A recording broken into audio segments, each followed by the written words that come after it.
Olá pessoal, aqui é o professor Bruno. Vamos fazer mais uma resolução de uma lista de história, dessa vez com o tema História Antiga Roma. Então, são 9 exercícios e o primeiro é do Enem 2020. Com efeito, até a destruição de Cartago, o povo e o Senado romano governavam a república em harmonia e sem paixão, e não havia entre os cidadãos luta por glória ou dominação. O medo do inimigo mantinha a cidade no cumprimento do dever. Mas assim que o medo desapareceu dos espíritos, introduziram-se os males pelos quais a prosperidade tem predileção, isto é, a libertinagem e o orgulho. Então, isso é um fragmento do Salustio, né? Quer dizer, um texto da antiguidade, e aí vinha lá, o acontecimento histórico mencionado no texto de Salustio, datado do século I a.C., né? Datado de 1 a.C., manteve correspondência com o processo de...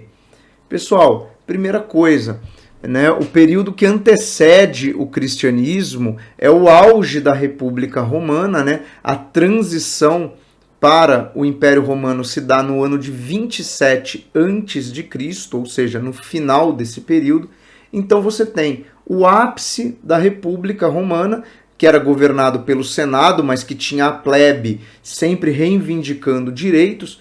Então você tinha o seguinte, está ligado ao processo de demarcação de terras públicas. Pessoal, as terras públicas romanas, né, o ager publicus, tem a ver com o processo de conquistas, mas aqui no texto ele não está falando da questão de reforma agrária, distribuição de terras, ou mesmo do Estatuto da Propriedade Privada, né? Então, não é disso que ele está tratando. Imposição da escravidão por dívidas. Escravidão por dívida é algo que existia no mundo antigo, né? Uma vez que você, devendo, tinha que quitar essa dívida e entendia-se que o homem livre tinha propriedade sobre si mesmo, ou seja, em último caso, você acabaria virando escravo, porque era o único bem que você dispõe. Mas eles também não estão tratando de escravização por dívida. Restrição da cidadania por parentesco, ou seja, você não seria mais cidadão por descendência de algum cidadão. Isso, além de não fazer sentido, porque é um dos critérios pelos quais se obtém cidadania, não só no mundo antigo, como se a gente for pensar até hoje em dia, não é disso que ele está tratando no texto, né? Restauração de instituições ancestrais seria a volta a algum tipo de instituição que houve na Roma antiga, antes da República, ou seja, na monarquia, mas aí também não faz sentido nenhum. Mas ele menciona lá no início a conquista de Cartago, ou seja, a expansão territorial romana. E é por isso que a alternativa correta aqui é a alternativa E. Então, lá no início do texto, ele fala dos impactos do expansionismo para a vida social romana, né? A gente tem que lembrar que essas conquistas vão gerar na República vários processos de modificação, com a introdução de escravos, o aumento do comércio, né? As províncias romanas que vão sendo incorporadas também vão dar mais poder político, social e econômico aos generais, uma vez que são eles não só os responsáveis pela anexação desses territórios, mas os que também governam diretamente, né? Os governadores de província romana tendem a ser generais, porque precisam do exército para manter essas regiões estáveis, né, sob o domínio romano. Então, o item da alternativa 1, né, era a alternativa E, questão 2. Enem também 2016. No aniversário do primeiro decênio da Marcha sobre Roma, em outubro de 32, Mussolini irá inaugurar sua Via del Impero, a nova via sacra do fascismo, ornada com estátuas de César Augusto Trajano. Servirá ao culto do antigo e à glória do Império Romano e de espaço comemorativo do ufanismo italiano. Às sombras do passado recriado, ergue-se a nova Roma, que pode vangloriar-se e celebrar seus imperadores e homens fortes, seus grandes poetas e apólogos como Horácio e Virgílio. Silvia G. História Antiga e Uso do Passado, um estudo das apropriações da Antiguidade sobre o regime de Vichy. Pessoal, esse texto, embora ele mencione Roma, ele vai falar da questão de você se apropriar do imaginário, da retórica, né, da arte, né, do visual do mundo antigo, nos regimes fascistas, aqui no caso o regime do Mussolini, que em 1932 completava 10 anos no poder, né? O Mussolini ele chega ao poder em 22, muito antes, né, do início da Segunda Guerra Mundial.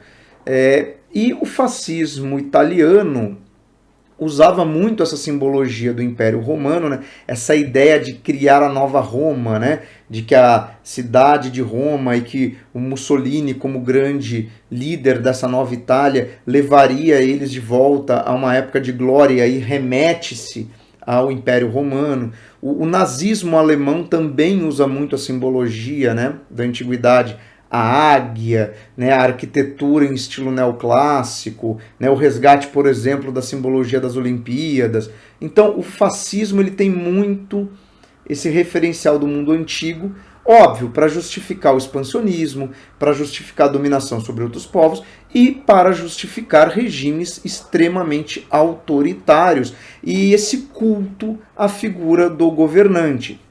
Então, vamos lá. A retomada da antiguidade clássica pela perspectiva do patrimônio cultural foi realizada com o objetivo de afirmar o ideário cristão para reconquistar a grandeza perdida. Não, isso não é parte de um ideário cristão, isso é parte de um ideário político, não é um ideário religioso. Utilizar os vestígios restaurados para justificar o regime político. Pode ser, né? Você restaura elementos que parecem do Império Romano para legitimar o governo fascista, né? O governo autoritário. C. Difundir os saberes ancestrais para moralizar os costumes sociais. Também não, até porque não vai se retornar, por exemplo, a moral derivada da religião greco-romana, né? Isso não é feito. Refazer o urbanismo clássico para favorecer a participação política. Cuidado, eles até vão usar elementos clássicos nas cidades, né, a coisa da arquitetura, mas não para a participação política, porque aqui você não vai, por exemplo, exaltar elementos da democracia, né, ou do próprio regime republicano, algo mais democrático. E recompor a organização republicana para fortalecer a administração estatal. Mas aí, de novo, a gente tem que tomar cuidado, porque o termo republicano muitas vezes acaba sendo confundido com democrático, né? Então, você vai usar esses elementos, né? Você vai refazer, você vai simular uma volta ao passado, né? Vai, obviamente, valorizar, no caso romano, o patrimônio histórico que havia, né, disponível, né? Quer dizer, vestígios propriamente do mundo romano, mas para fazer uma relação entre aquele mundo e o governo do Mussolini. Eu vou deixar aqui no card um link para uma aula onde eu vou conceituar o sentido de Estado totalitário a partir do fascismo, né? Uma aula que eu dei há um tempo atrás, está gravada, vai ficar aqui o card. Terceira questão, também do Enem.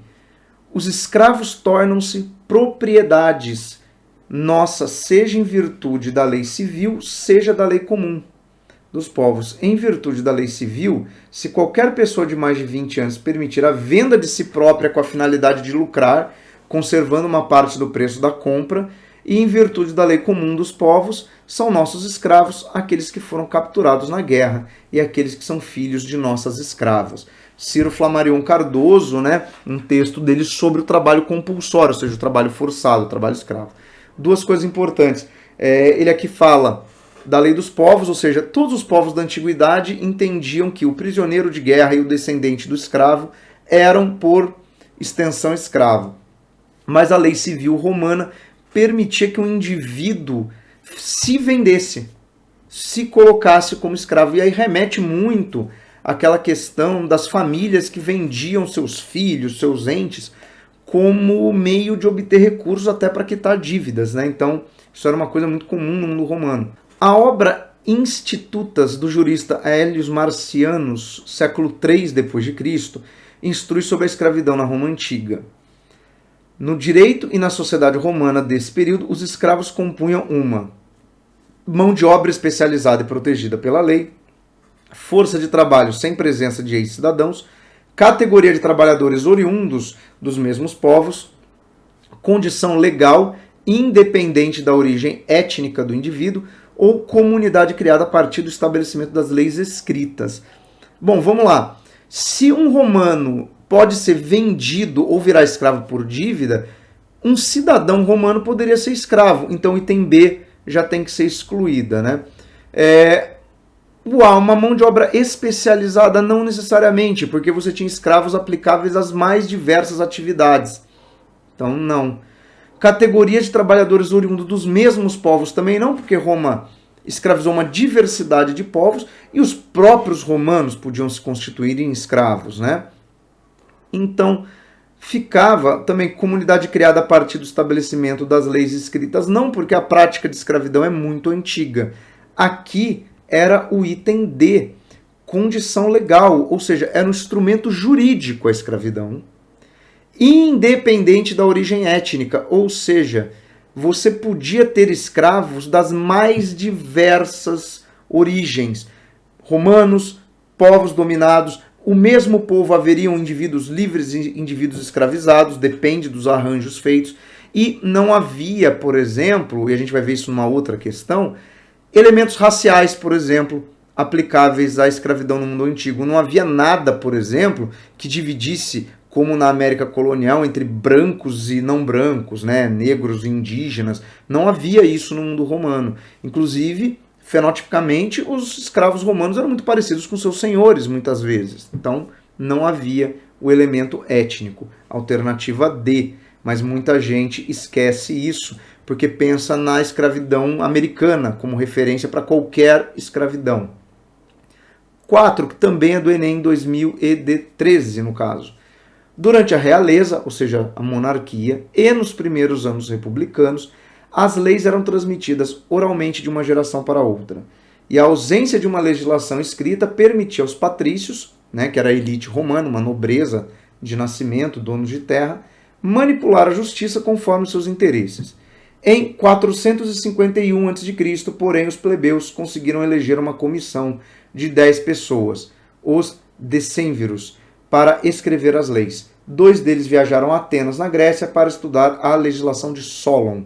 Ou seja, as leis escritas romanas são derivadas de uma legislação da cidade-estado de Atenas, feita pelo Solon, né, que é um importante cidadão, né, / legislador ateniense. Então vamos lá. A superação da tradição jurídica oral no mundo antigo, descrita no texto, esteve relacionada a... Pessoal, eles vão sair do mundo de leis orais e partir para o mundo de leis escritas, ou seja, leis que seriam registradas e que, em tese, estariam acessíveis a qualquer cidadão, justamente para evitar que a elite patrícia ficasse manipulando as leis, que é isso que está descrito no texto.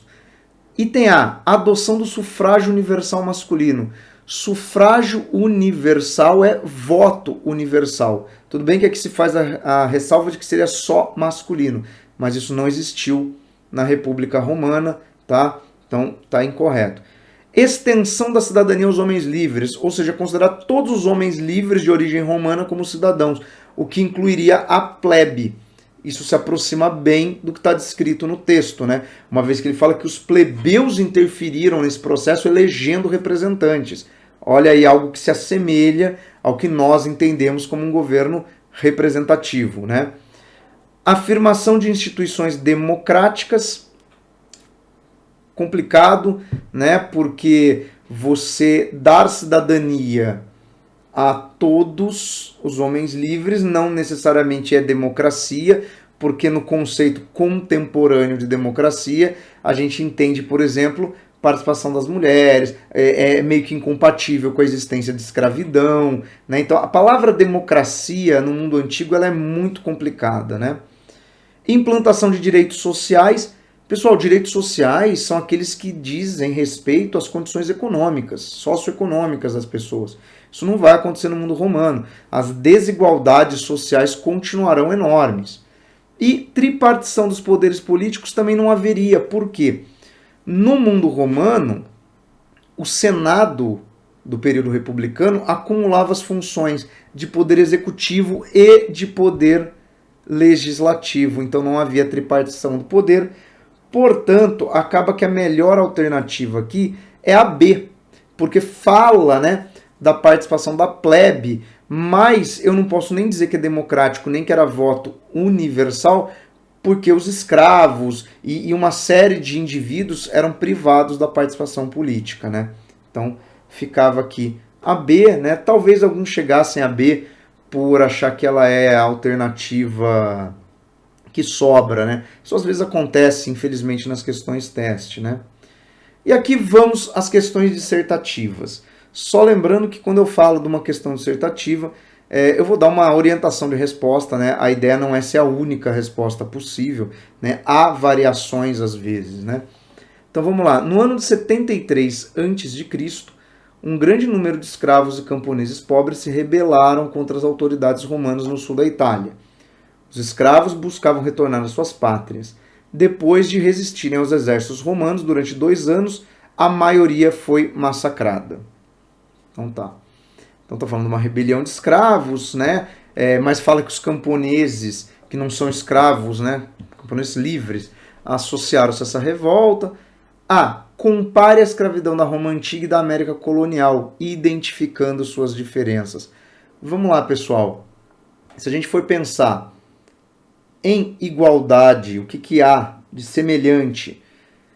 Nos dois contextos, o escravo era uma propriedade privada, o escravo era usado como base da mão de obra, né? Era um elemento essencial para a produção, mas ele pede para mostrar suas diferenças.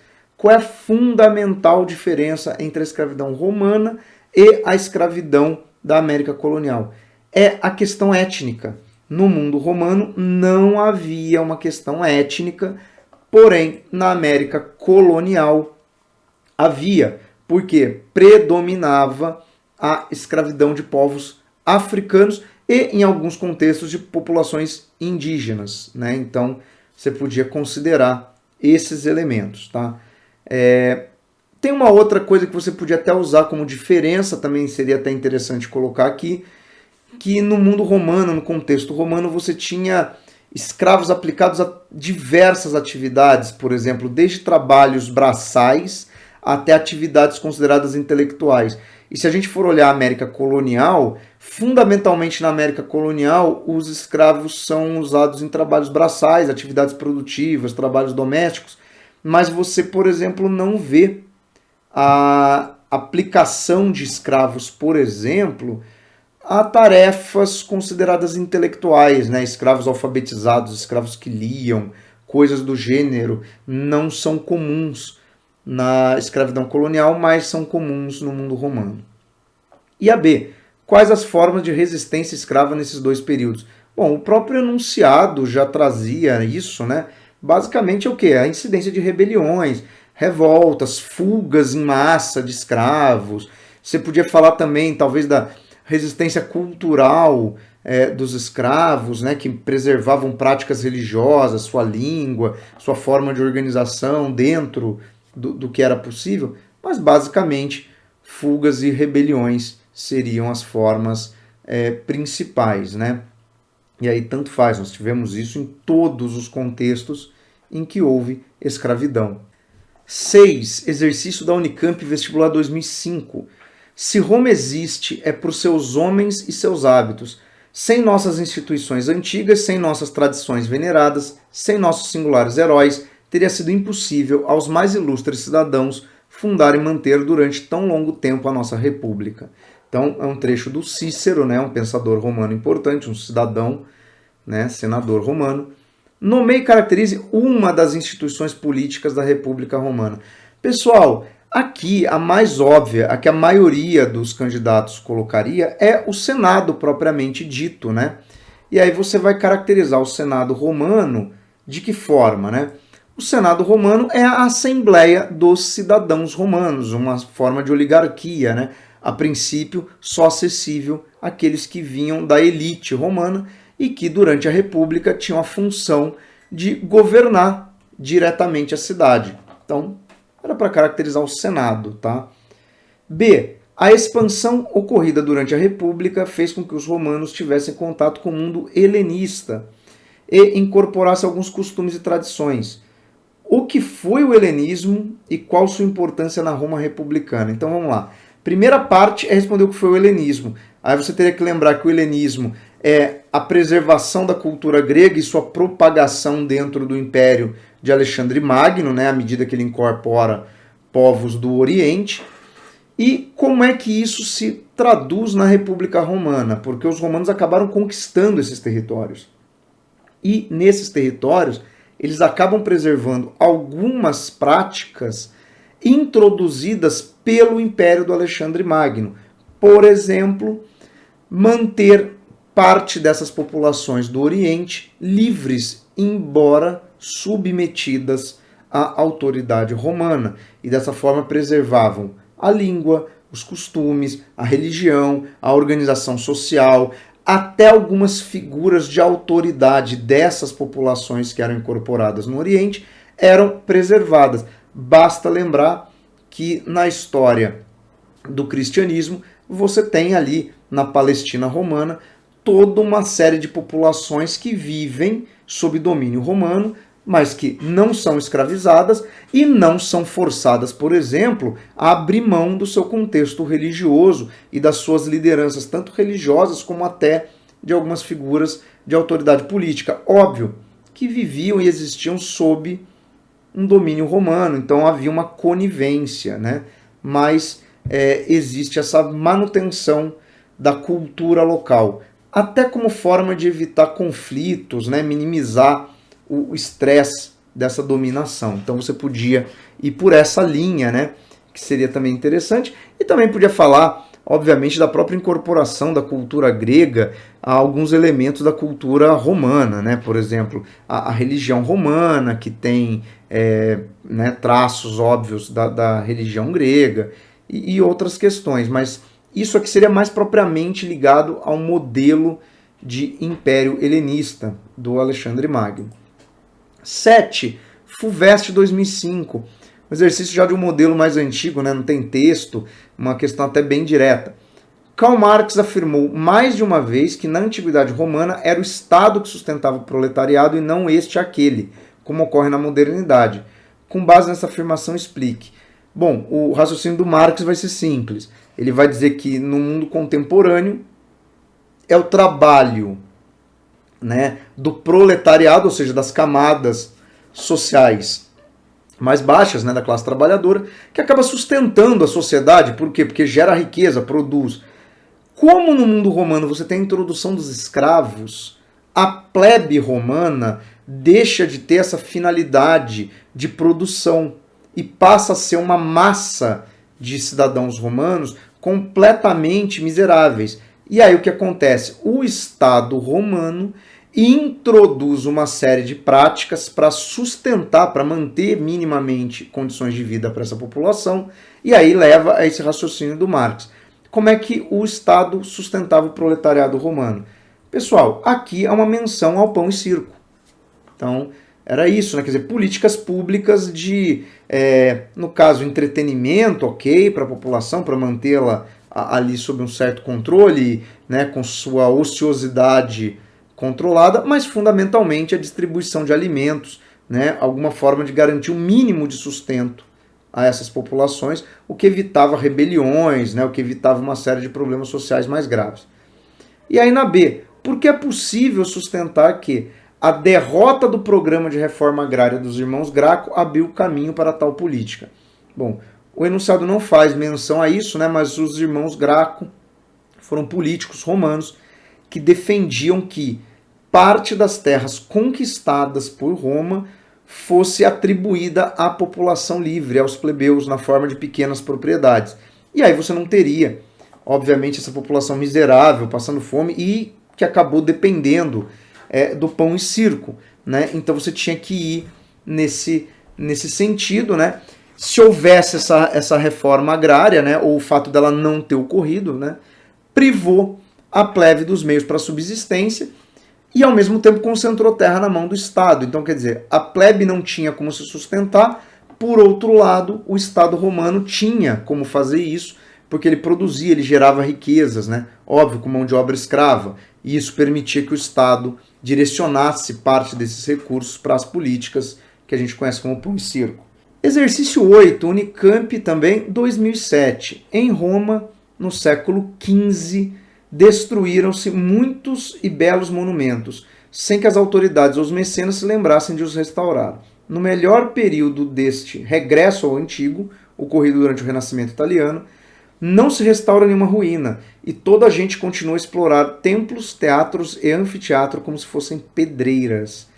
Então, bom, aqui é um texto que vai falar de uma realidade do século XV, então o período do Renascimento, e o que se fazia na época do Renascimento era basicamente demolir as construções romanas, tirar o mármore dos prédios, as pedras dos prédios romanos, principalmente aqueles que estavam em ruínas, para usar esse material em outras construções que, curiosamente, muitas vezes remetiam ao estilo arquitetônico antigo. Então, olha lá no A. Segundo o texto, quais foram as duas atitudes em relação à cidade de Roma no Renascimento? A primeira pode ser essa influência, né?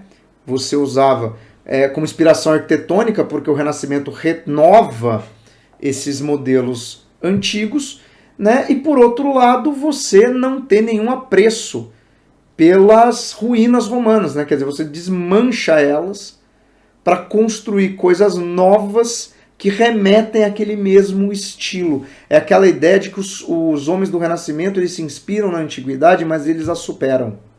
Tá? Então, isso aparece aqui nesse texto. B. Explique a importância de Roma na antiguidade.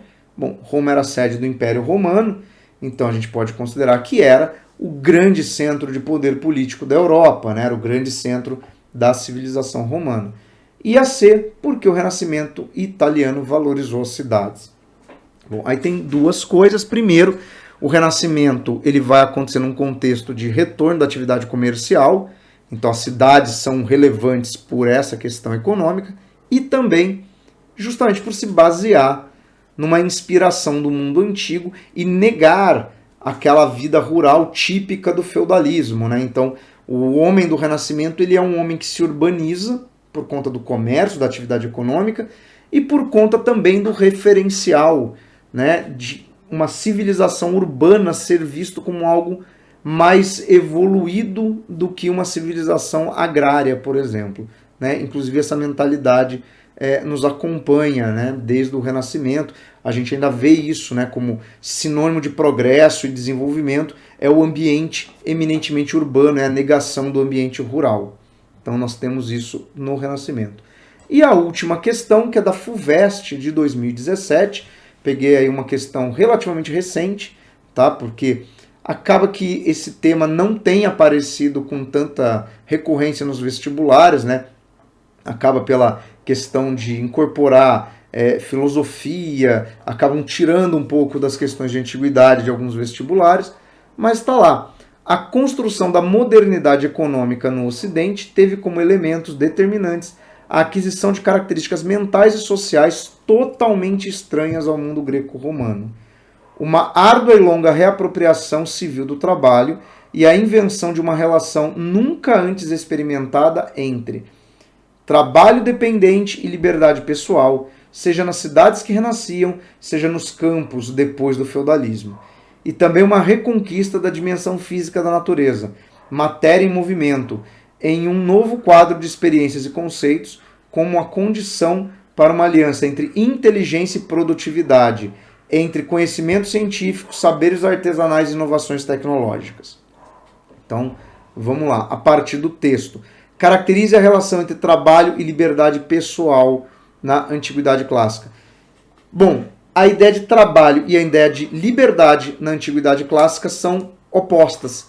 Por quê? Porque a ideia de trabalho é muito associada à escravidão e a ideia de liberdade pressupõe o ócio, ou seja, o indivíduo livre é também o indivíduo que não precisa realizar certas atividades, porque os escravos as realizam. Então, essa dualidade entre liberdade e trabalho era o tema do item A. E o B, e último item aqui que a gente vai resolver, compare a natureza do conhecimento científico e das inovações tecnológicas no mundo greco-romano e no mundo moderno. Olha que interessante, no texto ele fala de aliança entre a inteligência e a produtividade. Isso é típico do mundo moderno, a gente usar a ciência para melhorar a produção. No mundo antigo, a ciência, a filosofia não reflete sobre a produção.